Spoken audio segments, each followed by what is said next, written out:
प्यारे विद्यार्थियों, गुरु तेग बहादुर जी सिखों के 9वें गुरु थे। कौन से गुरु थे? 9वें गुरु थे। उन्होंने मानवता की रक्षा के लिए अपने आप को कुर्बान कर दिया, इसलिए उन्हें हिंद की चादर भी कहा जाता है। उनका जन्म 1 अप्रैल 1621 को पंजाब के अमृतसर में हुआ और उनका बचपन का नाम त्यागमल था। उनके पिताजी सिखों के 6ठे गुरु हरगोविंद जी थे और उनकी माता जी नानकी थी, जो कि बहुत ही धार्मिक विचारों वाली महिला थी। प्यारे विद्यार्थियों, वो जो गुरु तेग बहादुर जी थे, वो बड़े ही विचारवान थे, गहन चिंतन करते थे बेटा, और संत स्वरूप थे। उनका बताया कि उनका नाम, बचपन का नाम त्यागमल था। जब वो 14 साल के थे, अपने पिताजी के साथ युद्ध में गए। उस समय हमारे देश पर मुगलों का शासन था और दिल्ली में औरंगजेब बादशाह थे। मुगलों के विरुद्ध युद्ध में लड़ाई लड़ते हुए अपने पिताजी के साथ उन्होंने युद्ध तलवार के ऐसे करतब दिखाए जैसे कोई महान योद्धा भी नहीं दिखा सकता। तो इससे उनके पिताजी बहुत खुश हुए कि मेरे पुत्र ने इतनी अच्छी तलवारबाजी आती है, और फिर उनका नाम त्यागमल से तेग बहादुर रख दिया गया। क्या रख दिया गया? तेग बहादुर। बचपन से ही तेग बहादुर जी ने, प्यारे विद्यार्थियों, सभी धर्म ग्रंथों और शास्त्रों का अध्ययन कर लिया और घुड़सवारी सीख ली, अस्त्र शस्त्र चलाना सीख लिया, और 1632 ईस्वी में गुजरी नाम की कन्या के साथ उनकी शादी हो जाती है और फिर उनके एक पुत्र हुआ जिसका नाम रखा गया बाला प्रीतम। क्या नाम रखा गया? बाला प्रीतम भी अपने पिताजी और दादाजी की तरह से बड़ा ही बहादुर थे बेटा, और वही बाला प्रीतम आगे चल करके सिखों के 10वें गुरु गोविंद सिंह के नाम से प्रसिद्ध होते हैं। और पहले बताया कि उस समय मुगलों का शासन था, औरंगजेब दिल्ली का बादशाह था। वो अपने इस्लाम धर्म को सभी धर्मों से ऊपर मानता था। वो सबको ये चाहता था कि सभी इस्लाम धर्म स्वीकार करें, और लेकिन उसे गीता के श्लोक अच्छे लगते थे। वहाँ एक हिंदू पंडित उनके दरबार में आकर के गीता के श्लोक सुनाता था, लेकिन कुछ श्लोक वो पंडित छोड़ देता था जिन ग्रंथों में हमारे धर्म की महानता बताई गई थी। एक बार वो पंडित जी बीमार हो जाते हैं और उनकी जगह उनका पुत्र दरबार में उपस्थित होता है वो श्लोक पढ़ने के लिए, और उन्होंने अपने पुत्र को नहीं बताया कि कौन से श्लोक उसको पढ़कर नहीं सुनाने। और उस बच्चे ने क्या किया, उसके पुत्र ने कि सारे श्लोक पढ़कर सुना दिए। तब औरंगजेब को बड़ा आश्चर्य हुआ कि इस्लाम धर्म ही महान नहीं है, हिंदू धर्म तो उससे भी महान है। और फिर उसको ये बेचैनी हुई कि अगर इतने महान धर्म के लोगों पर मुझे शासन करना है तो सबको इस्लाम धर्म स्वीकार करवाना होगा। और उसने सभी को इस्लाम धर्म स्वीकार करने पर मजबूर कर दिया, तरह तरह की यातनाएं जनता को दी। तो उस समय बेटा कश्मीर पंडितों का गढ़ था। कश्मीर में बड़े ही विद्वान पंडित रहते थे, और औरंगजेब की तरफ से शेर अफगान खान वहाँ का शासक था।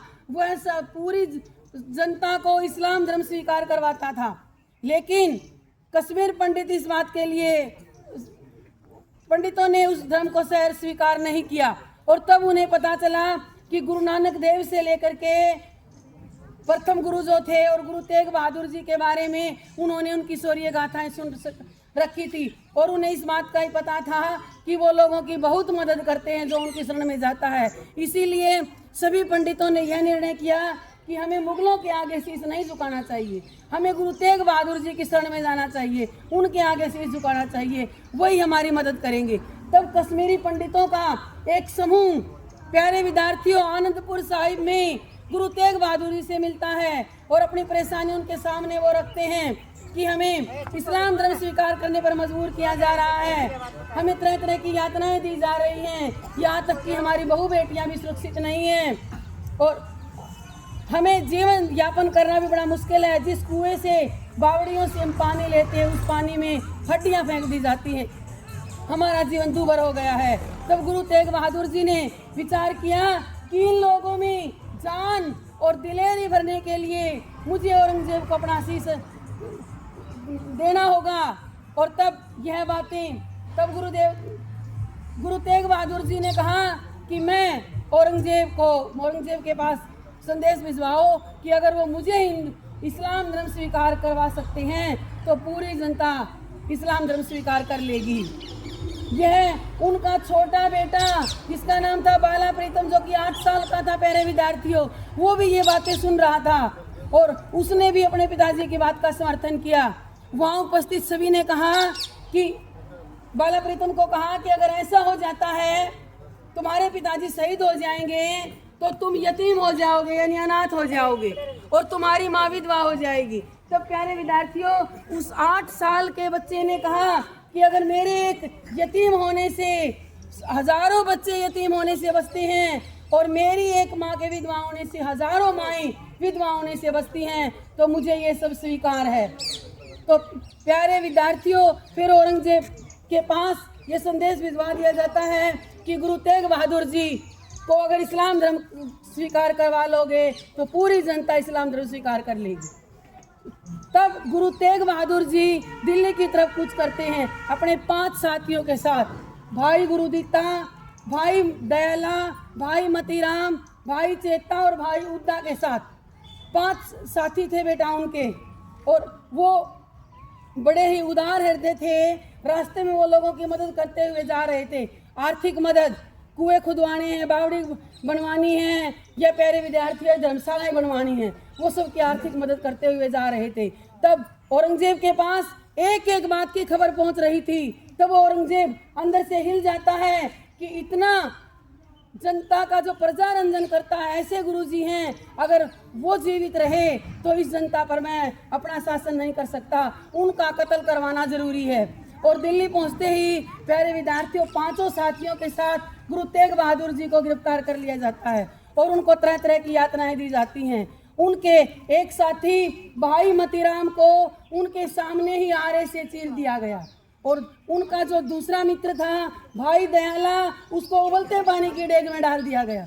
लेकिन गुरु तेग बहादुर जी फिर भी विचलित नहीं हुए और इस्लाम धर्म स्वीकार कर नहीं किया। फिर आदेश दिया गया, चांदनी चौक में उपस्थित थे, कि इनका सिर कत्ल कर दिया जाए, इनको सिर धड़ से अलग कर दिया जाए और इनके शरीर के टुकड़े कर करके शहर के चारों तरफ फेंक दिए जाए, इनका अंतिम संस्कार भी नहीं किया जाए। प्यारे विद्यार्थियों, औरंगजेब के आदेश पर गुरुजी का कत्ल कर दिया जाता है और सिपाहियों की वहाँ पर भीड़ लगी हुई थी, बड़ा जमवाड़ा था। लेकिन फिर भी उनके साथी जो जेता सिंह थे वो शीश को वहाँ से ले जाते हैं, और जहाँ उनका शीश दफना गया वहाँ शीशगंज नाम का गुरुद्वारा बनता है आगे चल करके। फिर उनकी धड़ पर पहरा है, वहाँ बहुत ज़्यादा धूल उड़ रही है, पहरा भी बड़ा बहुत ज़्यादा है। फिर भी लक्खी नाम के एक व्यापारी ने सबकी आंखों में धूल झोंककर उनकी धड़ को उठा करके घोड़े पर सवार होकर वो वहाँ से भाग जाते हैं और वो रकाबगंज पहुँच जाते हैं प्यारे विद्यार्थी।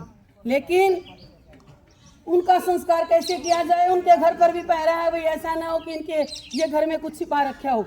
वो लक्खी व्यापारी ने क्या किया, सोच के देखो बेटा कितना बड़ा बलिदान था, उसने अपने घर में ही आग लगा दी। उससे क्या हुआ, गुरु तेग बहादुर जी की जो धड़ थी उसका भी अंतिम संस्कार हो जाता है और उसका घर भी राख में बदल जाता है। तो वहाँ पर रकाबगंज नाम का गुरुद्वारा बना हुआ है। तो प्यारे विद्यार्थियों, गुरु तेग बहादुर जी इतने बहादुर थे, उनकी इतने शौर्यवान थे वो, कि आज हम उनको सत सत नमन करते हैं। धन्यवाद।